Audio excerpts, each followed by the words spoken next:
एक सामान्य इंसान समुद्र में ज्यादा से ज्यादा 800 फीट की गहराई में तैर सकता है, लेकिन अगर उसे इससे ज्यादा यानी कि 1 किलोमीटर की गहराई तक जाना है तो अपने साथ ऑक्सीजन सिलेंडर रखना होगा। दरअसल समुद्र में 1 किलोमीटर की गहराई में प्रेशर इतना ज्यादा होता है कि इंसान के फेफड़े फट सकते हैं। ऐसे में क्या आपने कभी सोचा है कि मीलों तक फैले इस नीले समुद्र के नीचे क्या होगा, जहां तक पहुंच पाना किसी इंसान तो क्या बल्कि मशीन के बस की भी बात नहीं है। तो आइए जानते हैं क्या है समुद्र के नीचे, जो आज तक इंसान की नजरों से छिपा हुआ है। धरती के 70% से ज्यादा भाग में समुद्र और महासागर हैं, जो अपने भीतर विभिन्न प्रकार के जीव जंतु, रहस्यमय जानवर और इंसानों द्वारा फैलाए गए कूड़े को समेटे हुए हैं। धरती पर जीवन की शुरुआत भी इसी समुद्र से हुई है, जिसका इंसान अब तक सिर्फ 5% ही देख पाया है। ऐसे में समुद्र के नीचे क्या है, इस सवाल का जवाब खोजना थोड़ा मुश्किल तो है, लेकिन नामुमकिन नहीं है। समुद्र को जानने और समझने के लिए वैज्ञानिक समय समय पर शोध करते रहते हैं, जिसके बाद उन्हें समुद्र की सबसे गहरी जगह यानी चैलेंजर डीप को खोजने में कामयाबी मिली थी। प्रशांत महासागर के मारियाना ट्रेंच में चैलेंजर डीप की गहराई 10,902 से 11,022 मीटर यानी 11 किलोमीटर के करीब है, जहां सूर्य की रोशनी न पहुंचने की वजह से चारों तरफ घनघोर अंधेरा होता है। इस जगह पर पानी का प्रेशर इतना ज्यादा होता है कि वहां तक किसी साधारण मशीन का पहुंच पाना भी नामुमकिन होता है।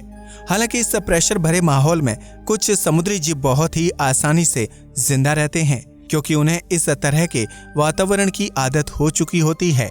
इसके अलावा समुद्र की सतह के कुछ क्षेत्रों में लवणीय नमक की मोटी परतें मौजूद हैं, जो कुछ मील लंबी या गहरी होती हैं।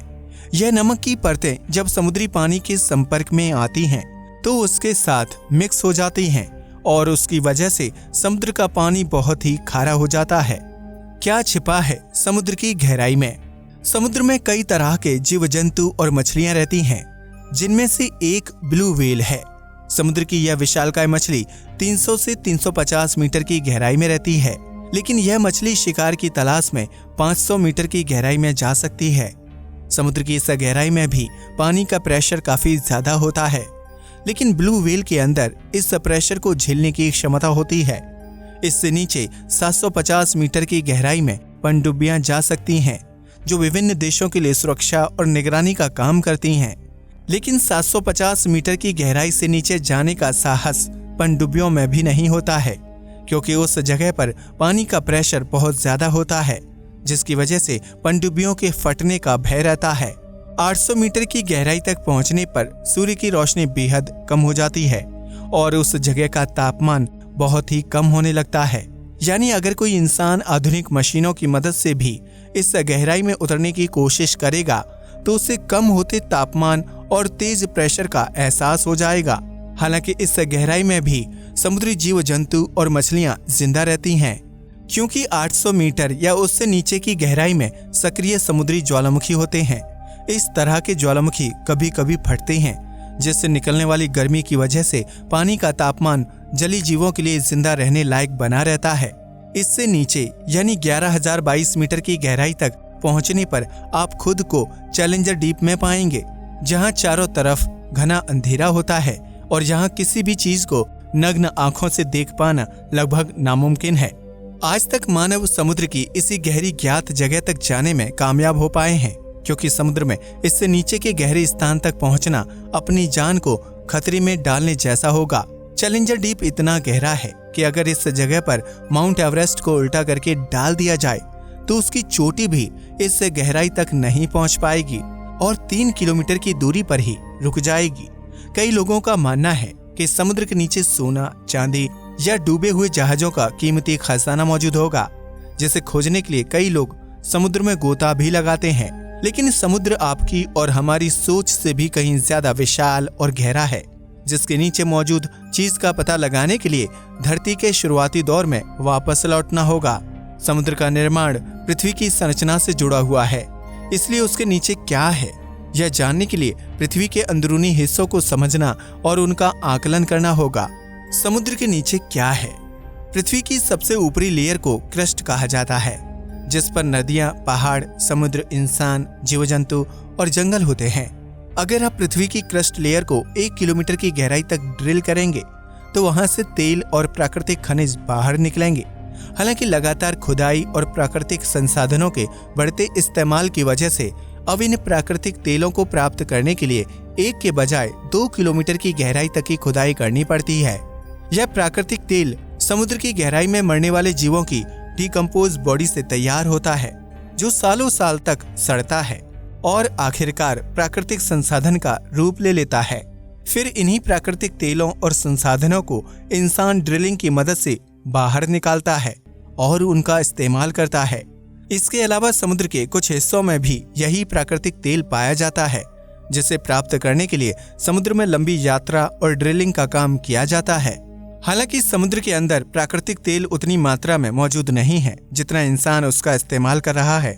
समुद्र के नीचे प्राकृतिक संसाधन का खजाना मौजूद नहीं है, जिसे इंसान अपनी जरूरत के हिसाब से कभी भी और कितनी भी मात्रा में इस्तेमाल कर सकता है। दरअसल समुद्र के नीचे प्राकृतिक तेल या सोने चांदी के बजाय बहुत सारा पानी मौजूद है। अब यह पानी कहां से आया और वह समुद्रों के नीचे कैसे मौजूद है, इस गुत्थी को सुलझाने के लिए हमें करोड़ों साल पीछे जाना होगा, जब पृथ्वी अपने निर्माण के शुरुआती दौर में थी और तरह तरह के बदलावों से गुजर रही थी। पृथ्वी की संरचना आज से करोड़ों साल पहले तैयार हुई थी। अपने शुरुआती समय में पृथ्वी एक आग के गोले के समान थी, जो बीतते वक्त के साथ ठंडी होती चली गई। इसके बाद पृथ्वी का गुरुत्वाकर्षण बल अस्तित्व में आया, जिसकी वजह से अंतरिक्ष में घूमने वाले सैकड़ों उल्कापिंड और क्षुद्र ग्रह धरती की तरफ बढ़ने लगे और उससे आकर टकरा गए। क्षुद्र ग्रहों और उल्कापिंडों की इस टक्कर की वजह से पृथ्वी पर पानी आना शुरू हुआ, जो सालों साल तक पृथ्वी में जमा होता चला गया। उसके बाद चंद्रमा के निर्माण और धरती पर मौसमी चक्र की शुरुआत होने से पृथ्वी पर सालों साल तक बरसात होती रही और यही बरसात समुद्रों के नीचे मौजूद उस रहस्यमय चीज को जन्म देने का कारण बन गई। दरअसल जब धरती पर लगातार कई सालों तक बारिश होती रही तो पृथ्वी की ऊपरी परत यानी क्रस्ट ने उस पानी को सोखना शुरू कर दिया। जमीन अपनी क्षमता के हिसाब से आसमान से बरसते पानी को सोखती रही, जबकि बचे हुए पानी से नदियों, तालाबों और समुद्रों का निर्माण होना शुरू हो गया। इससे पहले उल्कापिंडों और क्षुद्र ग्रहों से धरती पर आने वाले पानी को भी जमीन लगातार सोख रही थी, जिसकी वजह से पृथ्वी द्वारा सोखा गया यह पानी लेयर दर लेयर नीचे चलता चला गया। यह पानी क्रस्ट और मेंटल लेयर के बीच जाकर जमा होने लगा, जिसकी मात्रा लगातार बढ़ती रही। बाद में इसी पानी के ऊपरी हिस्से में समुद्रों का निर्माण होने लगा और उसका विस्तार बढ़ते बढ़ते पृथ्वी के 70% हिस्से तक फैल गया। आज आप और हम हैंडपंप और कुओं की मदद से जमीन से जो पानी निकालते हैं वह सालों पहले धरती द्वारा सूखा गया बरसात का पानी ही है।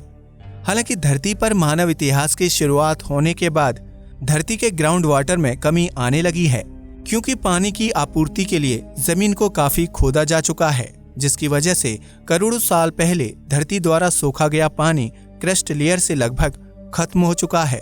वहीं मेंटल लेयर में मौजूद बरसात का पानी इतने नीचे मौजूद है कि उसे प्राप्त करने के लिए इंसान को समुद्र की गहराई को पार करना होगा। इसलिए यह कहना गलत नहीं होगा कि समुद्र के नीचे कुछ और नहीं बल्कि ढेर सारा पानी मौजूद है, जिसे धरती ने सालों पहले बरसात और क्षुद्र ग्रहों से सोख लिया था। किस रूप में मौजूद है समुद्र के नीचे का पानी, यह तो आप समझ ही चुके हैं कि समुद्र के नीचे पानी मौजूद है और कहां से आया होगा। लेकिन क्या आपको यह पता है कि समुद्र के नीचे का यह पानी किस रूप में मौजूद है?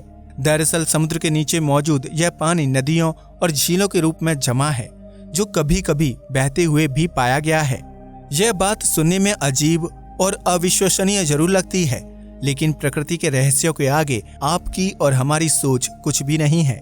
विभिन्न वैज्ञानिक शोधों से इस बात का खुलासा हुआ है कि समुद्र के नीचे नदियां और झीलें बहती हैं, जिसकी पुष्टि करने के लिए समुद्र में अलग अलग जगह पर खोज भी की गई है। इसके तहत मैक्सिको के समुद्र में सिनोटे एंजेलिटा नामक एक नदी खोजी गई थी, जो समुद्र से 115 फीट नीचे बहती है। इसी प्रकार ब्लैक सी में भी 100 फीट नीचे बहने वाली दुनिया की छठी सबसे बड़ी नदी खोजी गई थी, जो 4 मील प्रति घंटे की रफ्तार से बहती है। वैज्ञानिकों की माने तो समुद्र के नीचे मौजूद इस पानी को सूर्य के प्रकाश और समुद्री लहरों की वजह से गति मिलती है, जिसके परिणाम स्वरूप ठहरा हुआ पानी नदियों और झीलों में तब्दील हो जाता है। भले ही समुद्र के नीचे पानी नदियों और झीलों के रूप में मौजूद हो, लेकिन इस पानी में किसी इंसान या जीव के लिए तैरना बिल्कुल भी मुमकिन नहीं है। दरअसल इस तरह के पानी में मीथेन और हाइड्रोजन सल्फाइड की मात्रा बहुत ही ज्यादा होती है, जो विषैले पदार्थ के रूप में काम करता है। यही वजह है कि समुद्र के नीचे बहने वाली नदियों और झीलों में समुद्र के जीव जंतु नहीं पाए जाते हैं, क्योंकि यह पानी उनके लिए जानलेवा साबित हो सकता है। हालांकि वैज्ञानिकों का मानना है कि हर तरह के पानी में किसी न किसी प्रकार का जीवन जरूर होता है, इसलिए ऐसा संभव हो सकता है कि समुद्र के नीचे बहने वाली नदियों में सीप और घोंगे जैसे जीव मौजूद हों। हालांकि इस तरह के पानी में किसी अकेले जीव का जीवित रह पाना संभव नहीं है, इसलिए उनकी संख्या समुदाय या विशाल ग्रुप में हो सकती है, जिसकी वजह से उनके लिए पानी के विषैले स्वरूप को झेल पाना आसान हो गया होगा और उन्होंने इस खारी जल में जीवित रहने के लिए अनुकूल परिस्थितियां स्थापित कर ली होंगी। अब तो आप समझ ही गए होंगे कि समुद्र के नीचे क्या है और उस जगह तक पहुंच पाना किसी इंसान या मशीन के लिए संभव क्यों नहीं है। ऐसे में जरूरी है कि हम और आप पृथ्वी द्वारा संरक्षित जल को बर्बाद करने के बजाय उसे बचाने की कोशिश करें, क्योंकि धरती पर पीने के पानी में लगातार कमी आती जा रही है। वैज्ञानिक लगातार समुद्रों के नीचे मौजूद इस पानी तक पहुंचने और उस पर प्रयोग करने की कोशिश कर रहे हैं, लेकिन क्या इस तरह का प्रयोग पृथ्वी के लिए लाभदायक होगा? इस बारे में आपकी क्या राय है, हमें कमेंट करके जरूर बताएं। आज के लिए बस इतना ही। वीडियो पसंद आया हो तो इसे लाइक और शेयर करें, साथ ही चैनल को भी सब्सक्राइब करें। नमस्कार दोस्तों।